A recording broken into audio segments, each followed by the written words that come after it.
A bucear. Vamos con la primera. Es esta, mira. Hablamos de monja de las trans. Poner la otra mejilla, ¿eh? Esta historia que se hizo viral, mejor dicho, ahí la estamos viendo. A ella, a Mónica. Te cuento que es la argentina que se volvió reconocida por ser la monja de las trans. ¿De qué se trata, no? Y se vio forzada, claro, por este tema, a abandonar el hábito por este mismo tema, ¿eh? Ahí discutido quién sí, quién no apoyaba internamente, ¿no es cierto?, de lo que es la institución de la iglesia. La tenemos a ella, por supuesto, que es la protagonista. Ahí está, Mónica Astorga. Bienvenida, te aplaudimos desde acá, desde ¿Cómo estamos hoy? Acá Emiliano, todo el equipo te saluda. ¿Cómo andás? ¿Cómo te va, Mónica? Gracias por tu tiempo. Bien, bien. Bueno. Gracias por este contacto. Un placer. Estás, sabemos, en Buenos Aires, ¿es correcto? Y lo que sí queremos, ya que estamos, digamos, yo te dije el título, pero qué mejor que nos cuentes vos en primera persona esta historia.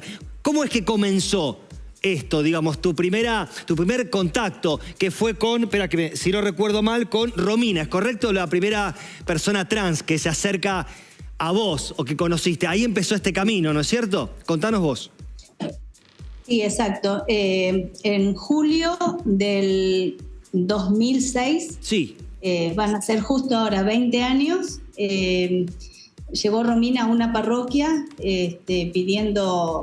dejando el diezmo, dijo ella, a la Virgen. Ah, mirá. Por un momento que estaba pasando mal. En ese lugar le preguntaron de qué trabajo era y le dijo, el único trabajo que tiene una trans es la prostitución. Ok. Y bueno, la recibió allí un sacerdote mayor, que era el sacerdote que a mí me acompañó durante 27 años, que me confesaba con él, un italiano que lo trataban de conservador, pero tenía una mente muy amplia, muy abierta. Y había una laica consagrada ahí con él y empezaron a acompañarla. Y después me llamaron a mí si la podía atender yo. A Romina. Yo estaba en el monasterio de Carmelitas Descalzas. Ajá. De la ciudad de Neuquén. El primer contacto fue el sacerdote, quien vos estás comentando. Y después llegaste vos, digamos, te la derivaron a vos, por decirlo así. Ellos me pidieron si la podía acompañar yo, claro. Porque dice, vas a acompañarla mejor porque sos más joven, vas a entender más la realidad de las trans. No es porque ellos no la entendieran, sino que tenían miedo de lastimarla por decir alguna palabra errada, ¿no? Que no era correcta, ¿no? Correcto. Y allí empecé a acompañarla. Yo le dije que fuera a buscar a sus compañeras, pedí permiso a la superiora y hablé con el obispo del lugar, en ese momento Monseñor Melani.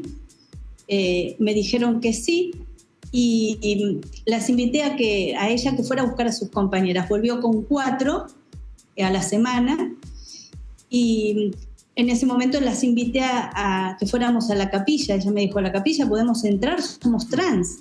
Le dije, Dios es para todos, no es solamente para las trans, para la gente que se cree perfecta, ¿no? Para las trans también. Y entonces después las invité a que me dijeran sus sueños. Y ahí fue el golpe que una de ellas me dijo... ¿Qué te dijeron? ¿Qué te dijo? Mi sueño es tener una cama limpia donde morir, porque no sé si esta noche, cuando salgo a la calle, me matan o termino en la cama de un hospital donde ni las sábanas nos cambian. Y a mí eso me traspasó. Y yo dije, yo no me puedo quedar de brazos cruzados cuando una persona me está pidiendo eso, ¿no? Sí. Y allí empecé a ver cómo ayudarlas, cómo buscar personas que... yo monja de clausura, imposible, ¿no? Que pudiese hacer algo. Para el que no sabe, eso es que no podés tener contacto con nadie del exterior, ¿es correcto? ¿Está bien dicho así? Es correcto. No podemos tener ninguna pastoral fuera del monasterio. Claro. O sea, la misión es rezar y vivir en comunidades pequeñas. Sí. Bueno, yo empecé a buscar personas afuera que cubrieran esos lugares, ¿no? De buscar, a ver cómo, porque si uno las invita a soñar, hay que buscarle los medios para cumplirle esos sueños. Correcto. Entonces, la que quería ser peluquera Sí, tratar de buscarle las herramientas, ¿no? Estudiar, claro. Exacto. Antes de seguir con la historia, porque después quiere hacer, y lo abrimos chicos, cuando quieran, pero hacemos una comparativa. Vuelvo un poquito para atrás. ¿Por qué querías ser monja? ¿Cómo? ¿Por qué vos, Mónica, querías tomar los hábitos, ser monja, ir por ese camino? ¿Cuál fue ese despertar o por qué? Desde los 7 años quería ser religiosa. Mira. A los 7 años le había dicho a mi mamá que quería ser religiosa. Sí. Y mi mamá me decía, o sea, sos muy chiquitita. Entonces lo que hizo, yo vivía en un pueblito en Rauch, nací en Buenos Aires, pero vivía en Rauch. Sí. Entonces fue a hablar con las religiosas del hospital y le dice, ¿puede venir mi hija a ayudarlas en algo? Hagan, porque yo siempre fui muy inquieta, ¿no? Sí. Entonces me dijo, iba y me decían, bueno, vení, la ayudaban a poner la misa, las cosas para la misa, y después había muchas ancianas y una me empezó a enseñar a bordar, me acuerdo, una abuelita, y yo estaba feliz, salía del colegio, hacía los deberes y me iba al hospital. Y algo que siempre se me marcó, yo pasé mucha necesidad en mi infancia, y mi mamá me decía, quien golpea la puerta de casa no se tiene que ir con las manos vacías. Aunque nosotros no tengamos, tenemos que compartir lo que tenemos. Teníamos una planta de naranja, entonces compartíamos naranjas. Ok. Sí. Y a mí me quedó eso, ¿no? Y siempre, a mí cuando siempre acompañé a privados de libertad desde el monasterio con cartas, jóvenes con problemas de adicción que se acercaban al monasterio, entonces iba viendo la manera de acompañarlo, hasta que se presentó este colectivo. Claro. Creo que es el más marginado que hay en la historia, ¿no? Si hago una comparativa, ¿no? Digo, te escuchaba, Mónica, esto de que te dijo tu madre, bueno, quien se acerca a la puerta, ¿no es cierto?, a casa, compartir lo que uno tiene. Dijiste las naranjas. Digo, se impregnó, ¿no es cierto?, eso en tu ADN, porque así fue cuando se acercó Romina, ¿no es cierto?, la primera trans. Es compartir lo que tenés, desde la palabra, desde, bueno, ¿cuál es tu sueño?, ¿no es cierto?, como ayudar, dar techo, dar hogar, que eso así fue, ¿no es cierto?, siguiendo con la historia. Claro. A mí, primero acompañar el tema de ponerlas de pie. Claro. Y ellas eran personas que vivían solo en la noche, no conocían el día. Y a mí no me entraba en la cabeza que no podían. Y ellas siempre me decían que, claro, a la mañana no veías una trans en el centro. Y ellas se cruzaban con los clientes y bajaban la cabeza. Y yo dije, nunca tienen que bajar la cabeza ustedes. Los que tienen que bajar la cabeza son ellos. Ustedes lo hacen por necesidad, las usan a ustedes. Y no hablemos de personas civiles. Personas, y también dentro de personas civiles, personas con cargos altos, distintos medios, hasta gente de la iglesia, ¿no? Estamos hablando con Mónica Astorga, que hizo un paso a un costado, ¿no es cierto?, por esta gran historia. Mónica, ¿cómo se hace para cumplirle el sueño a otras personas estando como monja de clausura, sin poder salir del convento? ¿Cómo se hace para dar cobijo, para lograr que hasta hayan tenido una casa para vivir, para tantas cosas que hiciste a lo largo de tu historia? Creo que lo primero es escuchar a la persona, ¿no? Cuando uno la escucha, pero yo siempre digo, no con la cabeza, porque ponemos una barrera, sino con el corazón. Entonces, cuando uno escucha sin discriminar, sin juzgar, sin condenar, y siempre yo digo que la manera de entender al otro es sentir el dolor que está pasando el otro, o la otra, ¿no? Yo, cuando ellas me siguen, ¿no? Porque siguen escribiéndome muchas y seguimos hablando y sigo escuchando historias. sentía, cuando Katy me dijo que era una cama limpia para morir, yo pensaba, claro, salen semidesnudas a la ruta con 8 grados bajo cero, y sentía ese frío, ese dolor en mi mismo cuerpo. Y por eso no me podía quedar de brazos cruzados. Es decir... y lo que hice fue decir, bueno, buscar contactos que podían ayudar.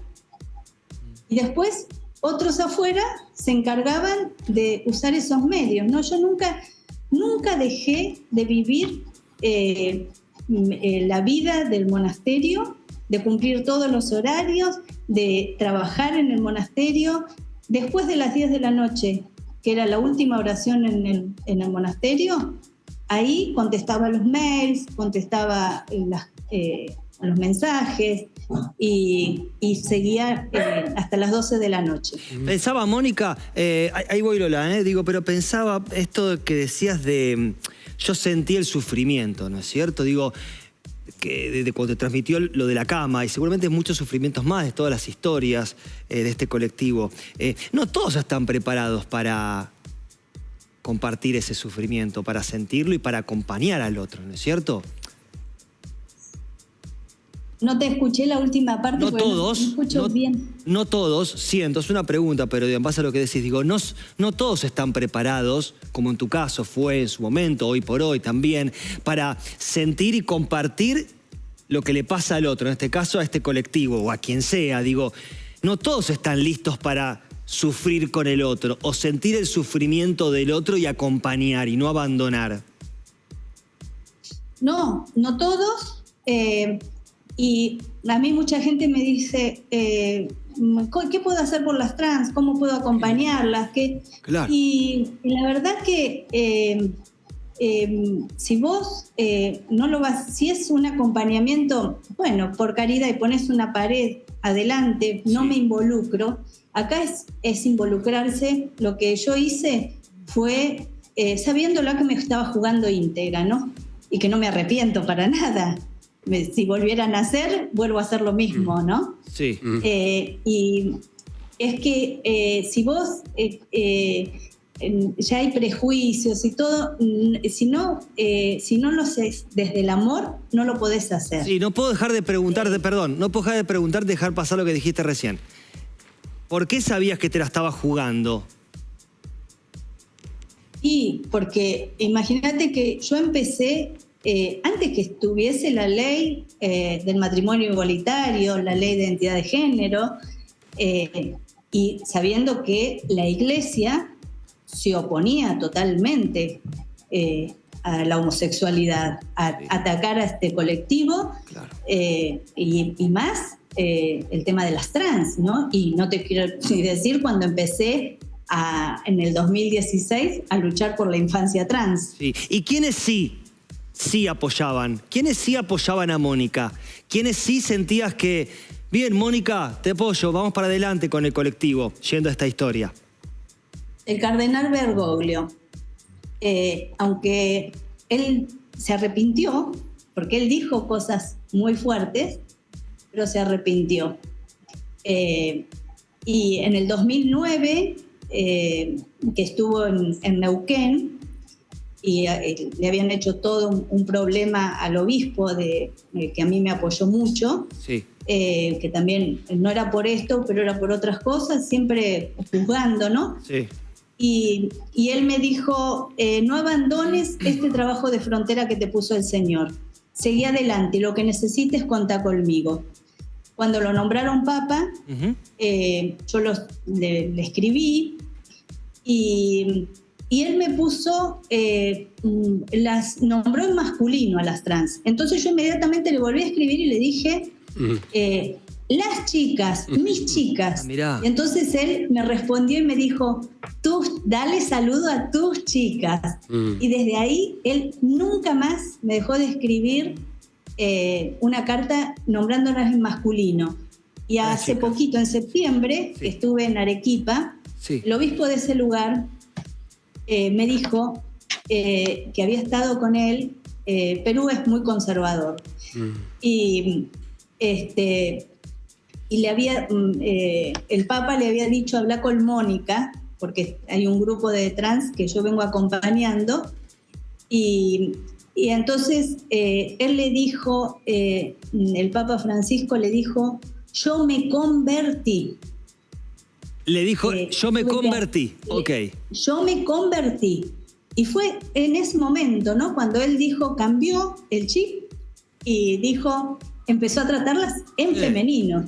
Él después recibió un montón de chicas que fueron de acá, las recibió, las puso en primera fila, la llamó por teléfono a varias de acá de Argentina. Mirá. Ayudó en el refugio de Mar del Plata,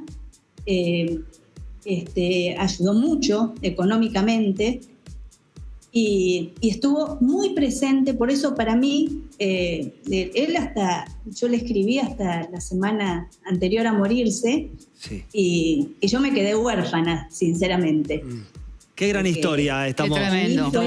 El apoyo firme que tuve. Sí, qué gran Mónica, historia antes hablabas de este trabajo único, que es al que se dedican la mayoría de las chicas trans, y yo pensaba en aquellas que ni siquiera llegan a la edad promedio de lo que llega cualquier argentino, que es el 77. Ese es el número promedio de edad al que llegan los argentinos. En ellas sigue estancado entre los 35 y los 40. Ahora, mi pregunta es, de todas las mujeres trans... Bien. Bueno, resumimos retornos, sí. De las mujeres trans con las que vos trabajaste, ¿cuáles de ellas superaron los 40 años? Porque es cierto que el argentino promedio fallece a los 77, pero las chicas trans siguen falleciendo entre los 35 y los 40. Y quiero saber, de todas esas mujeres que vos conociste, ¿cuáles superaron esa media de edad? ¿Cuáles aún siguen vivas? El grupo primero que recibí, Katy, la que me pidió la cama para morir, cumplió 63 años. Mira. Y se recuperó del alcohol. Bueno. Se jubiló, se pudo jubilar. Trabajó en la provincia, tenía su taller de costura y ahora ella es la directora de la casita de contención y acompañamiento a las trans que yo armé, y vive en la primer casita que fue la que dio el obispo. Qué bueno. Y después hay otra que es enfermera y que está por cumplir los 60 años también. Algunas se han quedado en el camino, pero la gran mayoría ha logrado ponerse de pie y superar ese promedio de edad. Me interpela algo, Mónica, cuando te escucho, porque lo contás, ¿no? Esta historia, y son decisiones de vida también, ¿no es cierto? Tuyas. Y ponerte en la espalda, en la mochila, otras historias, ¿no? En este caso de un colectivo. ¿Cuál fue de las historias la que más te conmovió y te emocionó de este colectivo? Porque me interpela mientras pensás, a ver cuál, debe haber muchas. ¿Qué pasa en tu almohada, ¿no? En tu cabeza cuando te acostás? Viste que uno mira a veces para atrás, uno hace una pausa, por ir con un café, un mate, vos sola. Sí, che, qué bueno haber elegido esto a los 7 años. Pero por esto, ¿no? Por el bien que uno hace a otras personas. A mí cada historia, si bien se repetían porque habían sido expulsadas, imagínense que fueron expulsadas entre los 10 y 15 años de los hogares. Claro. Katy había sido, a los 13 años se fue de su casa y después de 34 años volvió a ver a su familia. Ahora tiene una relación muy cercana a su mamá, pero muy dura, ¿no? Sí. Familias que yo me tuve que enfrentar, y cuando se nos murió la primera chica jovencita, que su madre venía y pensaba que trabajaba en una estación de servicio. Le dije, su hija trabaja en la prostitución, murió de tuberculosis, de HIV, tenía todo. Y ella dice, no puede ser, y la trataba en masculino. Entonces yo le dije, por respeto a su hija, le pido, adelante mío, por lo menos, va a tratarla en femenino. La mujer siguió tratando, de hecho se llevó su celular porque era de San Juan, y me mandaba mensaje y me decía, rece, y me nombraba en masculino. para que descanse en paz. Le dije, la que no tiene paz es usted, señora, porque nunca hizo nada por su hija, la expulsó a los 15 años y hoy no estamos lamentando una muerte. Esa muerte a mí fue la primera muerte y fue por inyectarse silicona y fue impactante, ¿no? Impactante que ella estaba agonizando y chateábamos a las 11 de la noche y ella me iba contando, me dijo, te pido que le des la computadora y el teléfono a mi mamá. Y ahí me terminó de contar la historia, la molían a palos y su hermano, que trabajaba en gendarmería, y a los dos los pude ver la cara y decirle que ellos eran los asesinos de su hija y de su hermana. Que si ella a los 15 años no hubiese estado en la calle, no teníamos que lamentar esa muerte. Y son muchas las historias de estas. En Santiago del Estero me encontré con una chica que me dijo, yo a los 14 años decidí hacer mi transición y de mi casa me echaron. Me agarraron 7 hombres y no me metieron el dedo, me metieron el brazo hasta acá.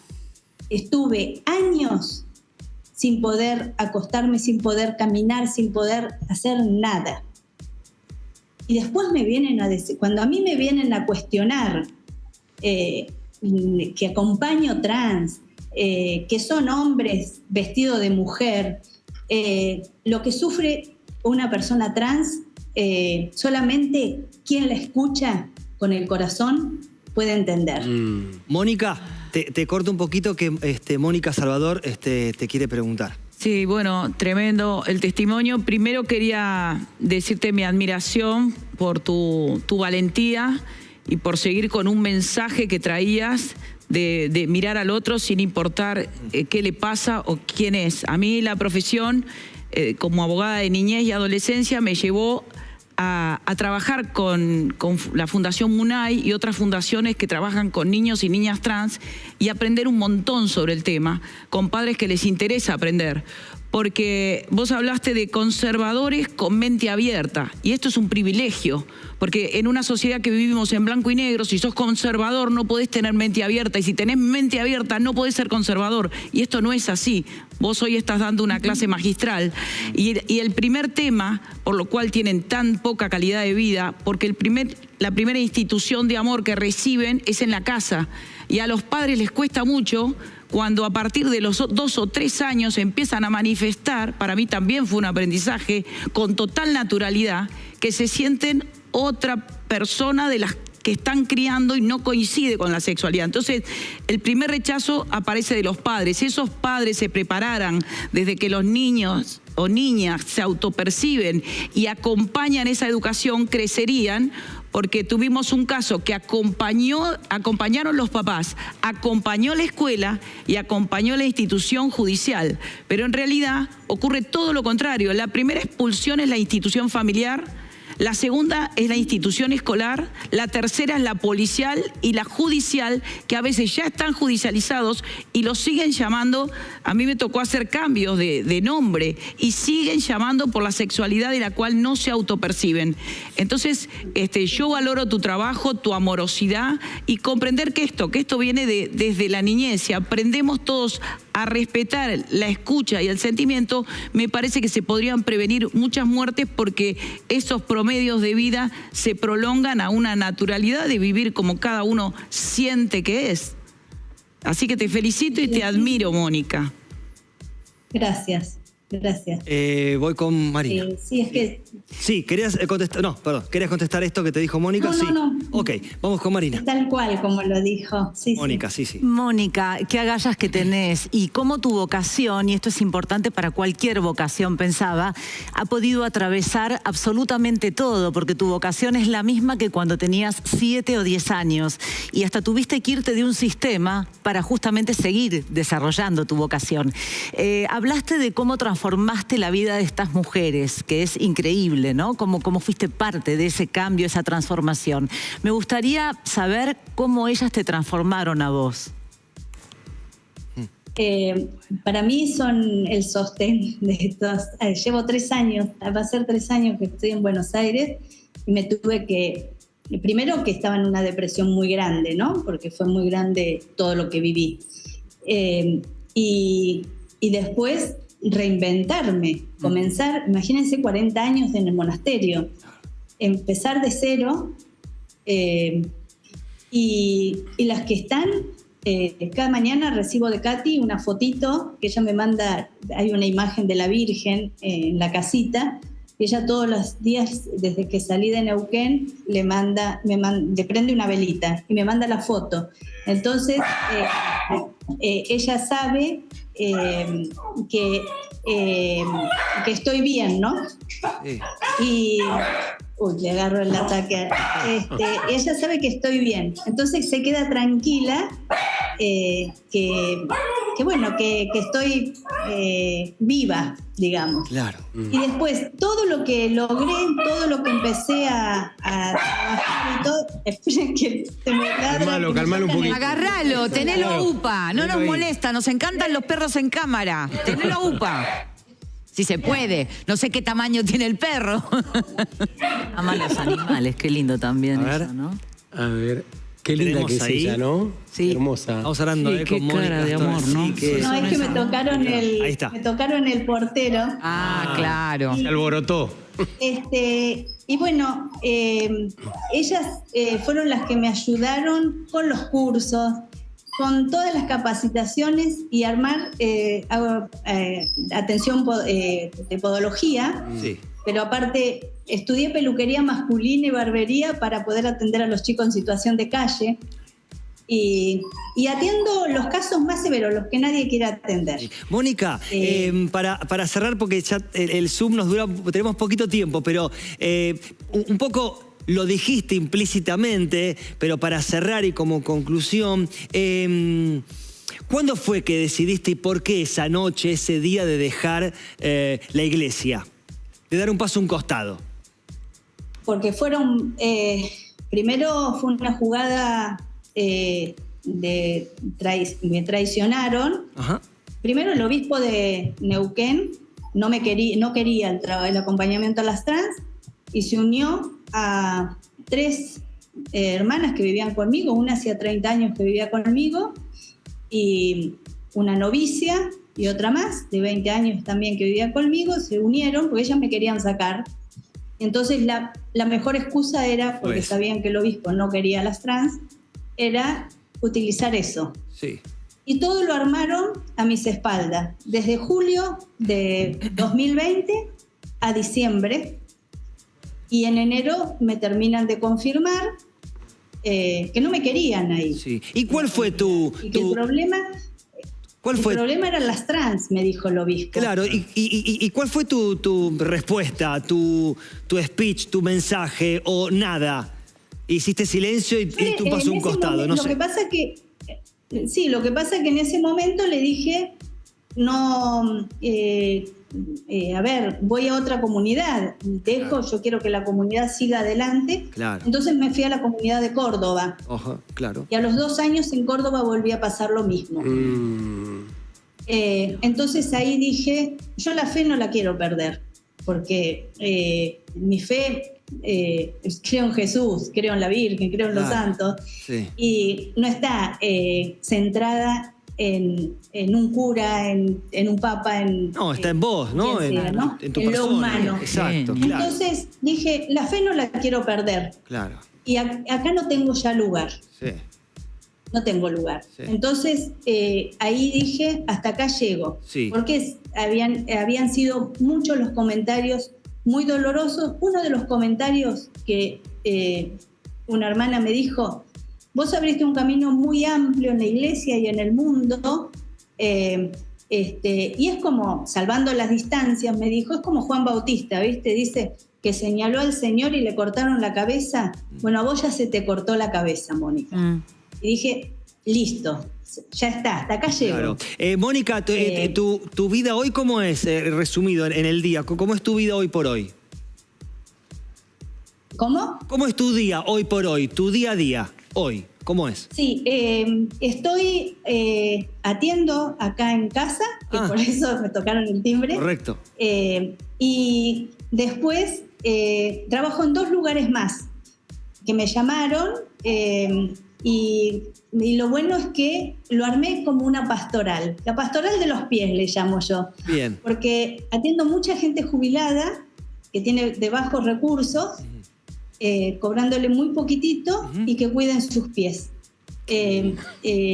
Sanar todas esas heridas, porque no es la belleza de pie, sino es la salud del pie. Sí. Me capacité para eso, para cuidar los pies de los otros. Mónica, qué paradoja, ¿no es cierto? Y qué hermoso mensaje lo que dijiste recién. Digo, y por supuesto, gracias por estar ahí. Y claro, terminamos como arrancaste, ¿no? Como esto de abrir la puerta y das y ayudás con lo que tenés, como lo haces ahora en el día a día desde tu casa. Te mandamos un abrazo grande y bendiciones, como siempre. Abrazo grande. Gracias por tu tiempo. Gracias. Ahí está. Esto de lavar los pies, ¿no? Como Jesús, digo, qué paradoja, qué fantástico, ¿no es cierto? Personalidad, Siento que es la historia de las rechazadas. Las personas trans rechazadas por la comunidad en general, por la iglesia en particular, como se ha visto, y esa rechazada por su propia comunidad, por sus pares, que terminan traicionándola, como nos acaba de contar, y hacen venir a Monseñor Croyato en ese momento, en el 2020, que termina de algún modo desplazándola, ¿no? Claro, pero digo, resalto que, las cosas vamos a ponerlas en orden, digo, no toda la iglesia, para la gente, ¿no? Digo, no toda la iglesia, la mayoría, no digamos. todos, digamos, Francisco era que sí, después el obispo que no, digo, como en todo, ¿no? Dividido. Sí.